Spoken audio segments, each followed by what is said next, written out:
একদা রাত্রে হযরত খাদিজা রাদিয়াল্লাহু তাআলা আনহা একটি খুবই আশ্চর্য রকম স্বপ্ন দেখলেন। তিনি দেখলেন নির্মল আকাশে পূর্ণিমার চন্দ্রমুখ উজ্জ্বল করে হাসতেছে। সেই হাসিতে সারা জগৎ উদ্ভাসিত। সহসা আকাশ থেকে চন্দ্রটি ধীরে ধীরে মাটিতে নেমে এসে হযরত খাদিজা রাদিয়াল্লাহু তাআলা আনহার বুকে আশ্রয় গ্রহণ করল। চন্দ্রের সুবিমল আলোকে হযরত খাদিজা রাদিয়াল্লাহু তাআলা আনহার সমস্ত শরীর যেন আলোকিত হয়ে গেল। তিনি সেই যন্ত্রটিকে নিজের বক্ষে এর সাথে চেপে ধরে পরম শান্তি অনুভব করলেন। তারপর আচমকাই তার ঘুম ভেঙে গেল। এমন অস্বাভাবিক স্বপ্ন দেখে হযরত খাদিজা রাদিয়াল্লাহু তাআলা আনহা এর তাৎপর্য সম্পর্কে খুবই চিন্তা করতে লাগলেন। তবে স্বপ্নের অর্থ তিনি উদ্ঘাটন করতে না পারলেও তার মনে এমন দৃঢ় ধারণা জন্মালো যে অবশ্যই এটি একটি অত্যন্ত গুরুত্বপূর্ণ স্বপ্ন, কোনো বাজে স্বপ্ন নয়। অতএব পরের দিন সকালে নিজের পিতৃভ্য পুত্র বিজ্ঞ ধর্মীয় পণ্ডিত ওয়ারাকা ইবনে নওফেলের কাছে হাজির হয় এবং ওয়ারাকা বিন নওফেলের কাছে সেই অস্বাভাবিক স্বপ্নটির কথা বর্ণনা করে তার অর্থ জানতে চাইলেন। ওয়ারাকা বিন নওফেল ওই অপূর্ব স্বপ্নটির কথা শ্রবণ করে বললেন, বোন, তুমি অত্যন্ত ভাগ্যবতী মনে হচ্ছে, কারণ তুমি যে স্বপ্ন দেখছ তার অর্থ অত্যন্ত গুরুত্বপূর্ণ। কারণ আমি তাওরাত ও ইঞ্জিল কিতাব পাঠ করে যে তথ্য পেয়েছি তাতে পরিষ্কার বোঝা যাচ্ছে যে দুনিয়াতে আখেরি নবী সাল্লাল্লাহু আলাইহি ওয়াসাল্লাম এর আবির্ভাব ঘটেছে। আজ তোমার এই স্বপ্ন সিদ্ধান্ত শ্রবণ করে একথা পরিষ্কার বোঝা যাচ্ছে যে তুমি সেই আখেরি নবী সাল্লাল্লাহু আলাইহি ওয়াসাল্লামকে স্বামিত্বে বরণ করতে যাচ্ছ। আর নারী পুরুষের ভিতরে তুমি সর্বপ্রথম তাকে নবী বলে স্বীকার ও বিশ্বাস করে তার ধর্ম গ্রহণ করবে। পিতৃভ্য পুত্রের কাছে নিজের স্বপ্নের এমন ব্যাখ্যা শ্রবণে হযরত খাদিজা রাদিয়াল্লাহু তাআলা আনহা খুশি মনে ঘরে ফিরে গেলেন। সেদিন থেকেই হযরত খাদিজা রাদিয়াল্লাহু তাআলা আনহার হৃদয়ের মধ্যে একটি প্রচ্ছন্ন আশা অঙ্কুরিত হল। মহানবী হযরত মুহাম্মদ সাল্লাল্লাহু আলাইহি ওয়াসাল্লামের বিবাহ করার বয়স তখন হয়েছিল এবং তার ব্যবস্থা ও সমাধান করার দায়িত্ব ছিল তার চাচা আবু তালিবের উপরে। কিন্তু তার অধিক আর্থিক অনটনের জন্য তিনি তা পেরে উঠছিলেন না। মহানবী মুহাম্মদ সাল্লাল্লাহু আলাইহি ওয়াসাল্লাম নিজেও যে চাকরিটি করছিলেন তার উপার্জনও ছিল অত্যন্ত নগণ্য। তাই তার নিজের পক্ষেও খরচপাত্রের যোগান দিয়ে বিবাহ করা সম্ভব ছিল না। আবু তালিব দায়িত্বশীল অভিভাবক হিসাবে ওই ব্যাপারে অত্যন্ত উদ্বিগ্ন এবং বিশেষভাবে চিন্তিত ছিলেন। একদিন তিনি তার ভাতিজাকে কাছে বসিয়ে তার সঙ্গে বিষয়টি খোলাখুলি আলোচনা করলেন। তিনি বললেন, হে মোহাম্মদ, আমি তোমার নিকট খুবই লজ্জিত যে খরচের অভাবের জন্য আমি এখন পর্যন্ত তোমাকে বিবাহ করাতেই পারলাম না, অথচ তোমাকে বিবাহ করানোর জন্য আমি খুবই ইচ্ছুক আছি। আমার মনের একটি খেয়াল জেগেছে যে মিত্র খৈলিদের কন্যা খাদিজার বিরাট কারবার, তার সেই কারবারে মনে হয় যোগ্য, সৎ, অভিজ্ঞ লোকের দরকার যদি হয়, তবে তুমি সেই পদে উপনীত হতে পারলে বিনিময়ে তোমার কিছু ভালো উপার্জন হতে পারে। তখন তার কিছু কিছু জমা করে তা দিয়ে তোমার বিবাহের ব্যবস্থা করতে হবে। অতএব তোমার কাছে আমার জিজ্ঞাসা এই যে তুমি হযরত খাদিজা রাদিয়াল্লাহু তাআলা আনহার ব্যবসায় নিযুক্ত হতে রাজি আছো কিনা।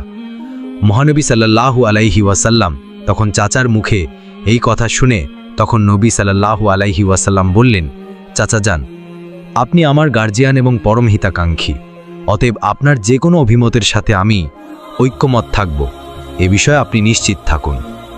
ওদিকে হযরত খাদিজা রাদিয়াল্লাহু তাআলা আনহা যেহেতু মহানবী হযরত মুহাম্মদ সাল্লাল্লাহু আলাইহি ওয়াসাল্লামের প্রজ্ঞা ও যোগ্যতার খবর শুনতে পেয়েছিলেন, তাই এরই মধ্যে হযরত খাদিজা রাদিয়াল্লাহু তাআলা আনহা একদিন মহানবী হযরত মুহাম্মদ সাল্লাল্লাহু আলাইহি ওয়াসাল্লামের নিকটে লোকদের মাধ্যমে তাকে ব্যবসায় নিযুক্ত করার প্রস্তাব প্রেরণ করলেন।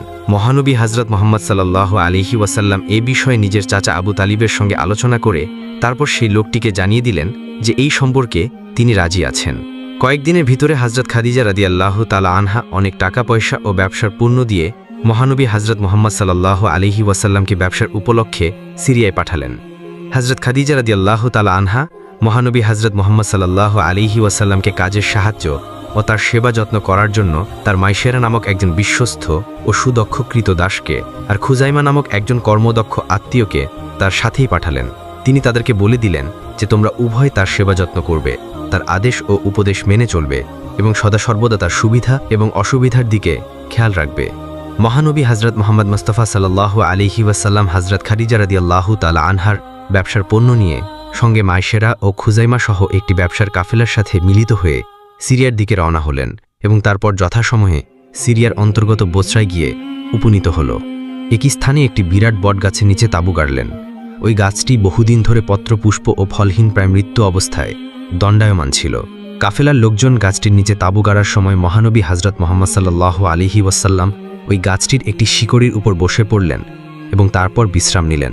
কিন্তু কি আশ্চর্যের বিষয়, তিনি ওই গাছটির শিকড়ের উপর বসার সাথে সাথে সেই গাছটি একেবারে সজীব হয়ে উঠল এবং কিছু সময়ের ভিতরে গাছ থেকে পুষ্পপল্লব উদ্গত হয়ে তা একটি সম্পূর্ণ তরতাজা গাছে পরিণত হল।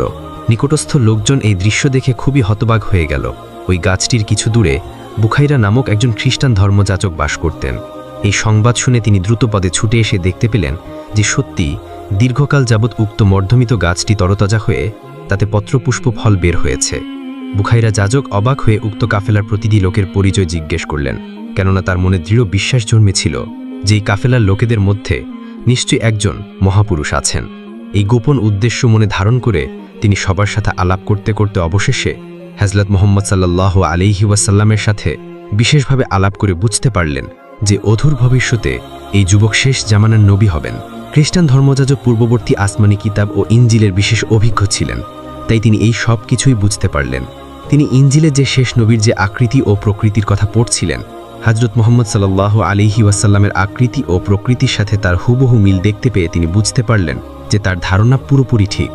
বুখাইরা অনেক সময় ধরে হযরত মুহাম্মদ সাল্লাল্লাহু আলাইহি ওয়াসাল্লামের সাথে আলাপ করে তার গভীর জ্ঞানের পরিচয় পেয়ে তিনি খুবই সন্তুষ্ট হলেন। তারপর তিনি মহানবী হযরত মুহাম্মদ সাল্লাল্লাহু আলাইহি ওয়াসাল্লামের সাথী মাইশারাকে গোপন ডেকে বললেন, তোমাদের সাথে হযরত মুহাম্মদ সাল্লাল্লাহু আলাইহি ওয়াসাল্লাম একজন সত্যিকারের মহাপুরুষ। ভবিষ্যতে এই ব্যক্তি হবেন আখেরি শেষ নবী, অর্থাৎ বিশ্বনবী। এদেশের খ্রিস্টান এবং ইহুদিগণ এর পরিচয় পেলে এর প্রাণনাশের চেষ্টা করবে, যেহেতু তারা জানে যে আখেরি নবী সাল্লাল্লাহু আলাইহি ওয়াসাল্লামের আবির্ভাব হলে তাদের প্রত্যেক ধর্ম বাতিল হয়ে তার ওই ধর্ম দুনিয়ার সবখানে ছড়িয়ে পড়বে এবং তার ওই ধর্ম প্রচলিত হবে। তাই তোমরা দেরি না করে প্রতিসত্তর প্রত্যাগমন করে তোমরা দেশে চলে যাও। ধর্মযাজক বুখাইরার উপদেশক্রমে মহানবী হযরত মুহাম্মদ সাল্লাল্লাহু আলাইহি ওয়াসাল্লাম উল্লেখিত বসরা নগরে দ্বিগুণ লাভে তার সমস্ত মালপত্র বিক্রি করে দেশে রওনা হলেন। ফেরার পথে মাইশারা ও খুজাইমা লক্ষ্য করল যে মহানবী হযরত মুহাম্মদ সাল্লাল্লাহু আলাইহি ওয়াসাল্লাম যে উটের উপরে আরোহণ করে রাস্তা চলছেন, ঠিক তার উপরে একখণ্ড মেঘ ছায়া দিয়ে তার সাথে সাথে অগ্রসর হচ্ছে। মাইশারা ও খুজাইমা বাড়ি গিয়ে হযরত খাদিজা রাদিয়াল্লাহু তাআলা আনহার কাছে উল্লেখিত গাছের ঘটনা এবং ধর্মযাজক বুখাইরার ভবিষ্যতের কথা এবং তার সাথে পথের মধ্যে হযরত মুহাম্মদ মুস্তাফা সাল্লাল্লাহু আলাইহি ওয়াসাল্লামের উপরে মেঘের ছায়া দেওয়ার কথা সবাই খুলে বলল। হযরত খাদিজা রাদিয়াল্লাহু তাআলা আনহা এসব আশ্চর্য ঘটনার কথা শ্রবণ করে বুঝতে পারলেন যে এই যুবক সত্যিই শেষ নবী হবেন। যথাসময় মহানবী হযরত মুহাম্মদ সাল্লাল্লাহু আলাইহি ওয়াসাল্লাম হযরত খাদিজা রাদিয়াল্লাহু তাআলা আনহার নিকটে ব্যবসার হিসাব নিকাশ বুঝিয়ে দিলেন। খাদিজা রাদিয়াল্লাহু তাআলা আনহা দেখলেন যে দেয়া মূলধনের প্রায় দ্বিগুণ মুনাফা হয়েছে। হযরত খাদিজা রাদিয়াল্লাহু তাআলা আনহা ব্যবসা আরম্ভ করছেন অবধি কোনোবারই তার এত অধিক লাভ হয়নি। এতে খাদিজা রাদিয়াল্লাহু তাআলা আনহা মহানবী হযরত মুহাম্মদ সাল্লাল্লাহু আলাইহি ওয়াসাল্লামের উপরে এত বেশি সন্তুষ্ট হলেন যে তাকে তিনি তার ন্যায্য পাওনা ব্যতীত আরও অনেক টাকা পয়সা পুরস্কার স্বরূপ দিয়ে দিলেন। হযরত ওয়ারাকা ইবনে নফেলের কাছ থেকে নিজের দেখা পূর্বের সে স্বপ্নের মর্ম জানার পরে হযরত খাদিজা রাদিয়াল্লাহু তাআলা আনহা মহানবী হযরত মুহাম্মদ সাল্লাল্লাহু আলাইহি ওয়াসাল্লামের উপরে কিনজানি একটা আকর্ষণ বোধ করছিলেন।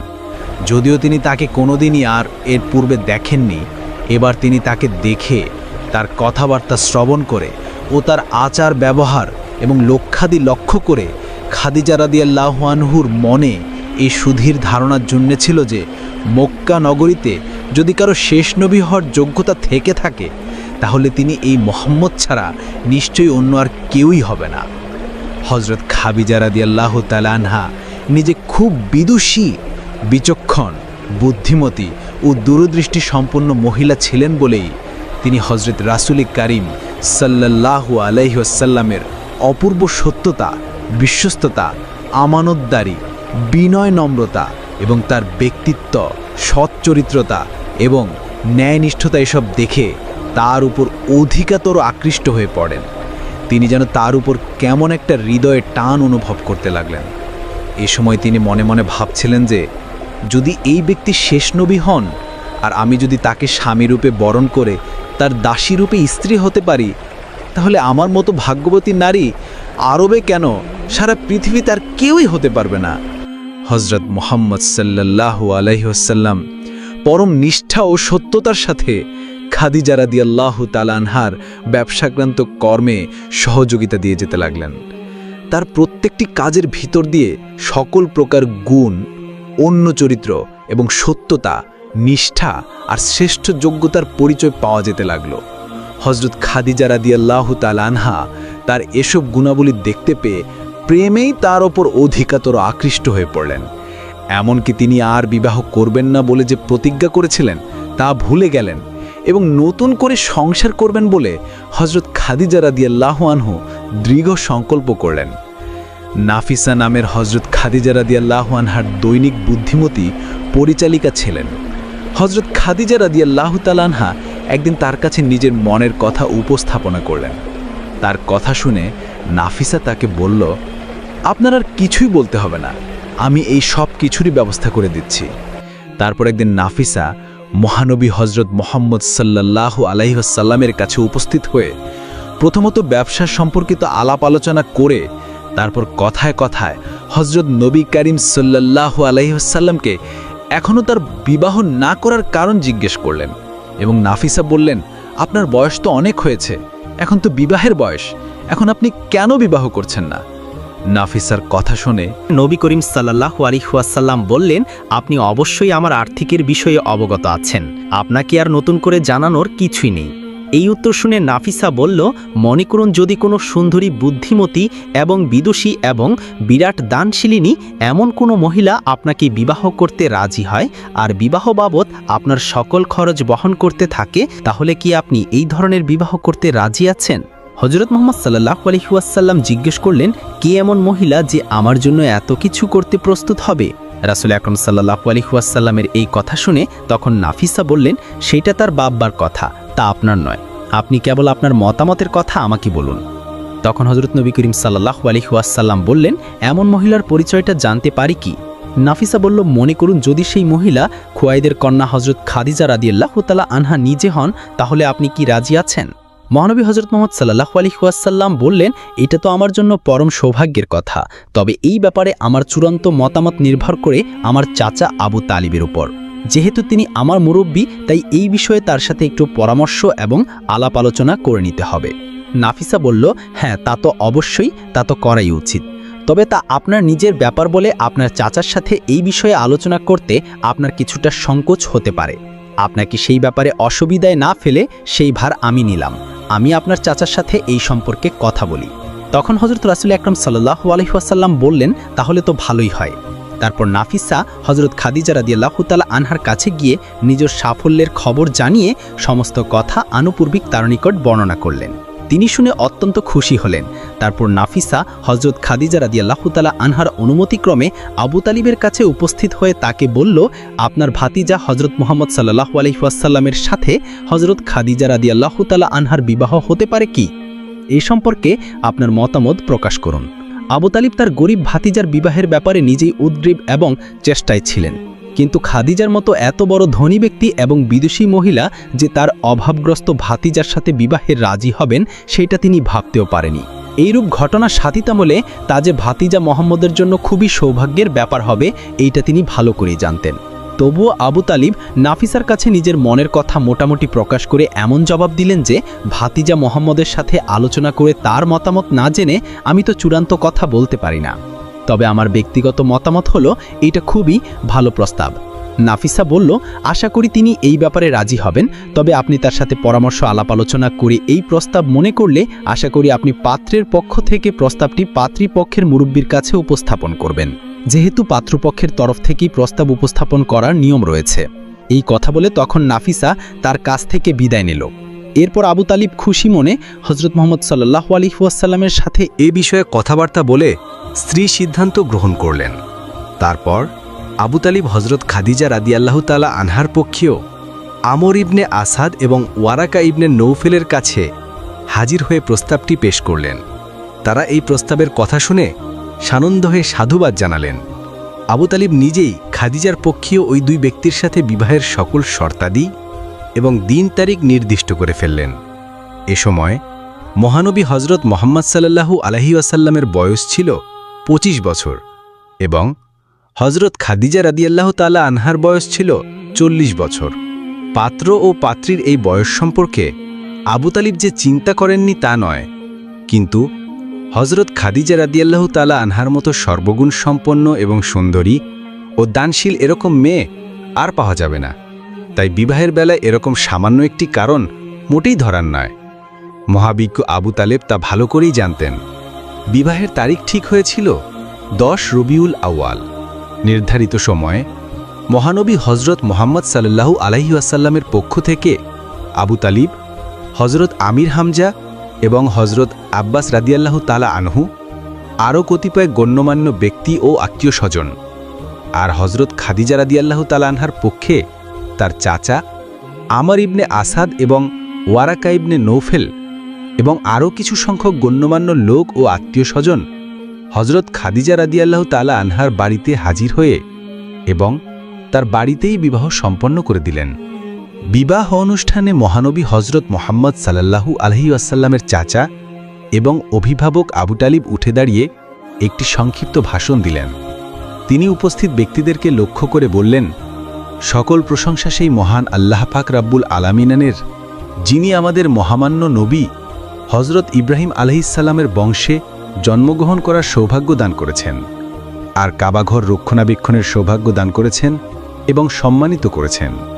তারপর আমি আপনাদেরকে বলতে চাই যে আমার ভাতিজা হজরত মোহাম্মদ সাল্লাল্লাহু আলাইহি ওয়াসাল্লাম অর্থের দিক দিয়ে নিঃস্ব হলেও সে সর্বগুণে গুণান্বিত যুবক। তখন আবু তালিব আরও বললেন, একথা আমি খুব গর্বের সাথে উচ্চারণ করছি। আমার দৃঢ় বিশ্বাস যে আরবের প্রতিটি লোকই আমার কথা সমর্থন করবে। আর আমার বধূমাতা খাদিজা পরম সুন্দরী, যথেষ্ট বিদুষী এবং অতুলনীয়, এবং তিনি অনেক ধন সম্পদের মালিক হয়েও যে আমার নিরক্ষর ও নিঃস্ব ভাতিজা হজরত মোহাম্মদ সাল্লাল্লাহু আলাইহি ওয়াসাল্লামকে স্বামী হিসেবে বরণ করতে রাজি হয়েছেন, তাতে তার সূক্ষ্ম জ্ঞান ও বিচক্ষণতার পরিচয় পাওয়া যাচ্ছে। সেই বুদ্ধিমান মহিলার পরিচয় প্রদান করে আমাদের প্রশংসাই করেছেন। সবশেষে আমি সর্বান্তঃকরণে এই সদ্য শুভ নবদাম্পত্যের দাম্পত্য পারিবারিক জীবনে স্থায়ী সুখশান্তি কামনা করেই আমার বক্তব্য শেষ করছি। আবু তালিব এই বলে ভাষণ প্রদান করেন।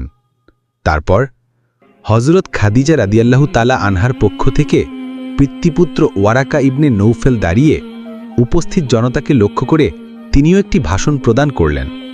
তিনি বললেন, প্রশংসা সেই আল্লাহর, যিনি আমাদেরকে সমগ্র আরবের মধ্যে শ্রেষ্ঠ সন্তানদের অধিকারী করেছেন বংশগৌরবে। হজরত মোহাম্মদ সাল্লাল্লাহু আলাইহি ওয়াসাল্লাম ও খাদিজা রাদিয়াল্লাহু তাআলা আনহা কেউ কারো চেয়ে কম নয়। তাদের উভয়ের পূর্বপুরুষ কয়েক ধাপ এগিয়ে একই ব্যক্তি ছিলেন। আজ আবার দুটি বংশের মধ্যে নতুন সম্পর্ক গড়ে উঠল।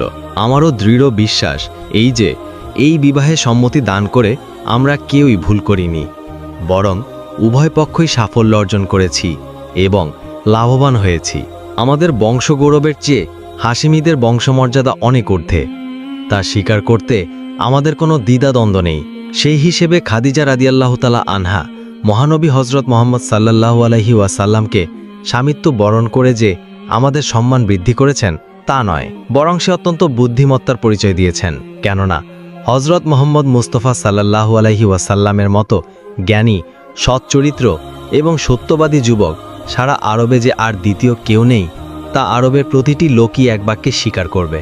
তিনি আরও বললেন, উপস্থিত পুরুষ ভদ্র মহোদয়গণ, আমি আপনাদের সবার সম্মুখে মহানবী হজরত মোহাম্মদ সাল্লাল্লাহু আলাইহি ওয়াসাল্লাম ইবনে আবদুল্লাহর হাতে খাদিজা বিনতে খুয়াইলিদকে শুভ পরিণয় সূত্রে আবদ্ধ করে দিলাম। আমি মহান আল্লাহ পাকের দরবারে দোয়া জানাচ্ছি যে আমাদের এই পাত্রপাত্রী নির্বাচন সার্থক হোক, আর এই নবদম্পত্যের জীবন সার্থক ও শান্তি সুখে ধন্য হয়ে উঠুক। মহানবী হজরত মোহাম্মদ সাল্লাল্লাহু আলাইহি ওয়াসাল্লামের সাথে হজরত খাদিজা রাদিয়াল্লাহু তাআলা আনহার এই বিবাহের ফলাফল সত্যি সত্যি মধুর এবং শান্তিময় হয়েছিল। দাম্পত্য জীবনে তাদের মতো সুখী দাম্পত্য পৃথিবীতে আর অন্য কেউই হয়নি। বিবাহের পর হজরত খাদিজা রাদিয়াল্লাহু তাআলা আনহা আবু তালিবকে এত অধিক পরিমাণে আর্থিক সাহায্য দান করেছিলেন যে তা দিয়ে ব্যবসা বাণিজ্য করে তিনি পরবর্তী জীবন অত্যন্ত সুখে এবং স্বাচ্ছন্দ্যে অতিবাহিত করেছিলেন। বিবাহের পর হযরত খাদিজাতুল কুবরা রাদিয়াল্লাহু তাআলা আনহা তার প্রচুর ধন সম্পদের সমস্তই স্বামী হযরত মুহাম্মদ সাল্লাল্লাহু আলাইহি ওয়াসাল্লামের হাতে তুলে দিলেন এবং খাদিজা রাদিয়াল্লাহু তাআলা আনহা আরও বললেন, আমার এই ধন সম্পদের একমাত্র মালিক হচ্ছেন আপনি এই ধন সম্পদ এখন যেমন করে ইচ্ছা ব্যবহার ও খরচ করতে পারেন। মহানবী হযরত মুহাম্মদ সাল্লাল্লাহু আলাইহি ওয়াসাল্লাম কোনোদিনই এই ধন সম্পদের প্রতি আকৃষ্ট ছিলেন না। তিনি যে উদ্দেশ্য সাধন করতে দুনিয়ায় এসেছিলেন, ধন সম্পদ তার অন্তরায়। সুতরাং তিনি স্ত্রী হযরত খাদিজাতুল কুবরা রাদিয়াল্লাহু তাআলা আনহার ধন সম্পদ দুই হাতে গরিব দুঃখীদের মাঝে বিতরণ করে দিলেন। হযরত খাদিজাতুল কুবরা রাদিয়াল্লাহু তাআলা আনহা এতে কোনো রকম অসন্তোষ প্রকাশ করেনি, বরং তিনি খুবই খুশি হলেন। মহানবী হযরত মুহাম্মদ সাল্লাল্লাহু আলাইহি ওয়াসাল্লাম এবং তার স্ত্রী হযরত খাদিজাতুল কুবরা রাদিয়াল্লাহু তাআলা আনহার পারিবারিক জীবনে কোনোদিন সামান্যমাত্র মনোমালিন্য কিংবা কলহের সৃষ্টি হয়নি। চিরসুখ ও আবিল শান্তির মধ্যে অতিবাহিত হয়েছিল তাদের পারিবারিক জীবন। প্রিয় দর্শক, এটাই ছিল হযরত মুহাম্মদ সাল্লাল্লাহু আলাইহি ওয়াসাল্লামের সাথে হযরত খাদিজা রাদিয়াল্লাহু তাআলা আনহার বিবাহের ঘটনা। এই ঘটনাটি যদি আপনাদের কাছে ভালো লেগে থাকে তাহলে অবশ্যই ভিডিওটিতে একটি লাইক দিয়ে আমাদের এই চ্যানেলটি সাবস্ক্রাইব করে দিবেন। আপনাদের মূল্যবান মতামত জানানোর জন্য অবশ্যই আমাদেরকে কমেন্ট করে জানিয়ে দিবেন। দেখা হচ্ছে পরবর্তী ভিডিওতে। সে পর্যন্ত আল্লাহ পাক রব্বুল আলামিন আপনাদের সকলকে ভালো রাখুন, সুস্থ থাকুন। আল্লাহ হাফেজ।